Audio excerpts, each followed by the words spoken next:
Babe, I'm so sorry. The traffic was so heavy. Sorry for keeping you waiting. Sorry. Waiter! Why are you calling waiter? Don't call waiter. I'll place order. They are bringing it a bit. Why would you order something for me? Babe, you like fruit juice now? Okay. I've already ordered fruit juice for you.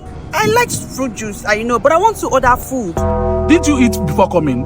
What does that supposed to mean? I can't even order what I want to eat again. See, baby, the way this country is now, everybody have to mind the way they are spending their money. Okay. Meaning? Babe, I'm saving money to pay our loan. Which loan? Am I owing any loan? Can't you see the way our government, they borrow money up and down? What does that have to do with us? I don't blame you. Now to just chop food up and down, and take selfie. Who you say we go pay them? Now me and you. I did this government stay another 4 years. Only God know how much we go owe. Babe, this is not what I subscribe for. This is not what I subscribe for. Bam. Go and get your PVC. You see, as they come here now, they chill.